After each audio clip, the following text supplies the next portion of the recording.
Hello mga kaibigan, gagawa tayo ng braso de Mercedes. Lahat ng ingredients ng braso de Mercedes nandito sa misa. Tuturo ko sa iyo. Ito lahat ng gagamitin natin. Ito yung lagayan ng braso de Mercedes pag nag-display na tayo pagkatapos nating mag-rolls. Itong kiso, kasama to sa palaman. Ito ginagamit to pag nag-display tayo. Ito, yadyara ng kiso, ihanda mo para di ka maghanap-hanap.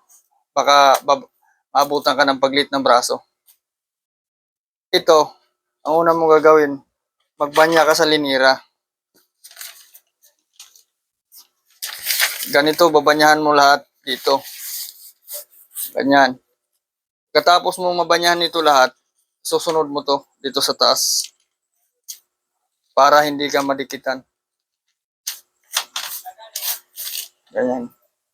Tapos dito. Lahat yan. Para hindi siya didikit.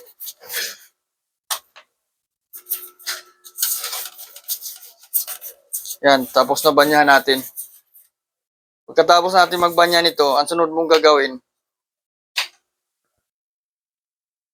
magbasa ka ng itlog. 12 pirasong itlog. Ito 10 na to, ito na lang yung dalawa. Pag nagbasa ka ng itlog, malalaman mo yan kung luma o hindi. Yung dilaw, kagaya nito, medyo luma na to. Mabilis siya maghiwalay, magkalat. 12 piraso itong itlog. Para maganda yung braso mo, kailangan gamitin mo yung bago, para angat na angat. Yan, pang-dosing itlog na to. Pagkatapos natin magbasag ng dosing itlog, ilagay mo na to yung asukal dito sa egg white. Sunod, lagyan mo ng konting tartar para maganda yung angat ng braso mo. Pagkatapos mo maglagay ng tartar asukal dito sa egg white, dito mo muna to ilagay. Ihanda mo na lang. Kasi magluluto muna tayo ng hima ng braso. Ito yung hima ng braso. 12 pirasong egg white, isang latang durim. Kasi pag gumamit ka ng, huwag kang gumamit ng Alaska kaibigan. Pag gumamit ka ng Alaska, nagluluto ako doon. Kulay green, pangit tingnan, madumi. Mas maganda pa ito kahit ordinary lang.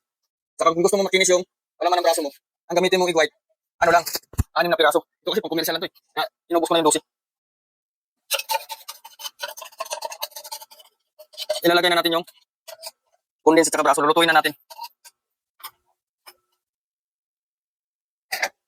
Ito ang gagamitin natin pagluto. Bago mo sa isa lang sa apoy, haluin mo muna para hindi ka matutungan. Kaibigan, sundan mo lang yung video ko. Huwag kang mag-skip. Huwag mo kunin lang yung dulo na recipe ko, titingnan mo. Hindi ka matututo nun. Masasayang lang yung gawa mo. Kasi yung nasa salita ko yung matutunan mo. Wala doon sa nakasulat. Hindi ko to sinama sa sulat yung mga sinasabi ko. O ganito. Pag nahalo mo na to kaibigan, lulutuin na natin sa apoy. Kaibigan, lulutuin na natin yung palaman ng braso ni Mercedes. Haluin mo muna. Kailangan ito malakas ang apoy. Kasi pag mahina ang apoy, ilaw yan, gagapang yung palaman mo. Pangit tingnan. Ganyan. Ganyan yung apoy malakas. Haluin mo na haluin ganyan. Kasi pag hindi mo sa hinalo na hinalo, puputong yan sa gitna. Mamaya malaman mo kung luto na to hindi. Tuturo ko sa'yo paano maluto na hindi.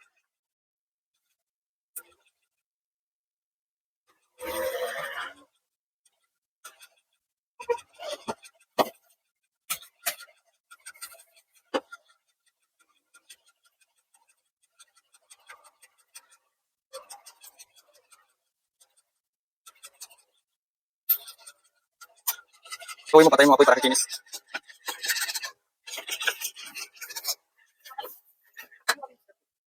Oh, kaibigan, tapos na tayo magluto ng palaman ng hima. Ang susunod natin gawin, magsindi ng ubin. Painitin muna natin ubin bago natin ito paikutin. Kaibigan, magsisindi na tayo ng ubin. Magluluto na tayo ng braso ni Mercedes. Tuturo ko sa inyo, para hindi kayo masabugan ng ubin. Importante, bumili ka nito, mura lang to. Huwag kang magtiis sa puspuro. Kasi pag nasabugan ka nun, luto ka talaga. Ganito, pag nagsindi ka ng ubin. Ito, basta pag 200 degree na. Papaikutin na natin yung egg white ng braso ni Mercedes.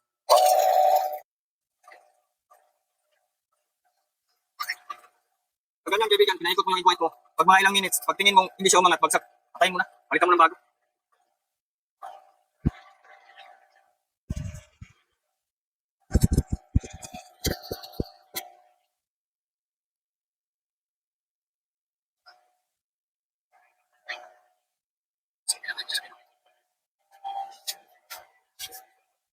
Kaibigan, habang nagpapaikot ka ng egg white, ihanda mo na itong palaman. Pati ito lagayan nito ng egg white. Pati ito kasi yung pang kuha mo nito, malagay dito. Tsaka ito, ihanda mo na para hindi ka mahirapan.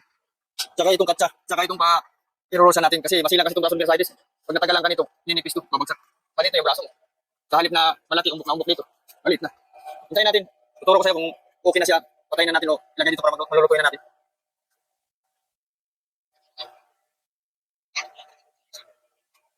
Yan, kaibigan, malalaman mo kung hindi bagsak. Umaangat na siya. Ganyan. Angat na siya, hindi siya tubig. Tingnan.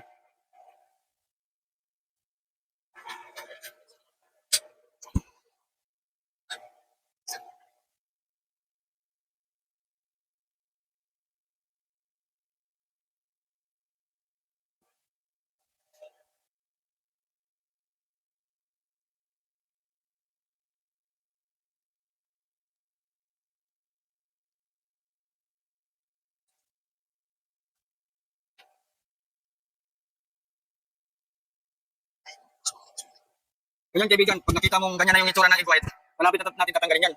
Kasi, pag sumubra yan sa bate, tapos pag angat mo, para na siyang bula na matigas, patay, bagsak na yung braso mo dyan, pangit ang angat. Malalaman mo yan pag niluto mo. O ganyan na yung itsura, papatayin na natin, nasakto na yan sa bate.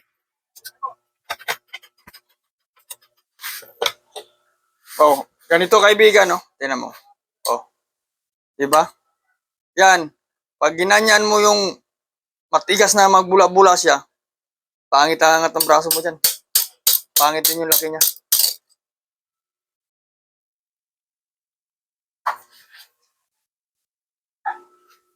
Ilalagay na natin siya dito.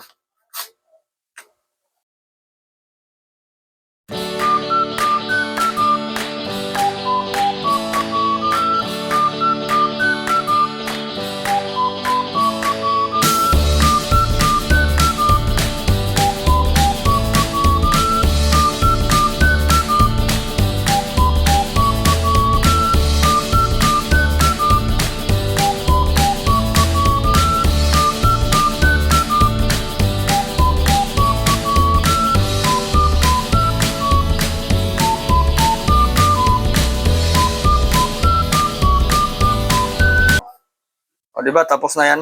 Tabi na natin to. O, pagkatapos ng ganyan, sasalang na natin sa oven. O. O, kaibigan, isasalang na natin.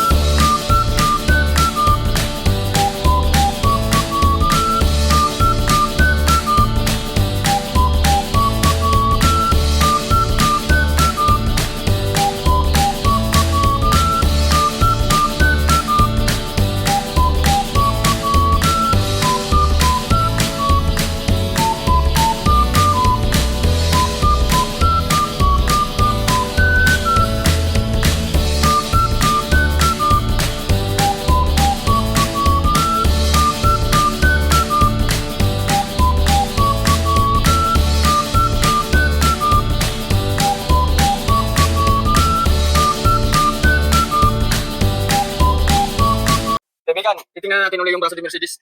Tansya ko lang to ha. Nasa 30 minutes bago siya maluto. Ganito no. Ganito ang itsura ng luto na. Yan. Brown nandito. Pag nilabas mo to, tingnan mo yan ang gagawin ko para hindi ka mabagsakan maganda yung braso mo. Ito, titingnan mo dito brown na. Pag nilabas mo to, bilisan mo kasi dada pa to lilit. Pagkatapos yan, ilabas mo na sa oven, pangatin mo muna to. Pwede mo ito i-diretso ganyan para makapal yung braso mo. Ganyan no. Diba? Ganyan. Tatanggalin mo na to. Bilisan mo lang kasi ninipis yan pag nahanginan. Malit yung braso mo tingnan. Ayan. Ayan. Katapos magtanggal ng papel, itong niluto natin ng hima, lalagay mo na ito dito. Papalaman mo. Ayan. Diba?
Braso de Mercedes.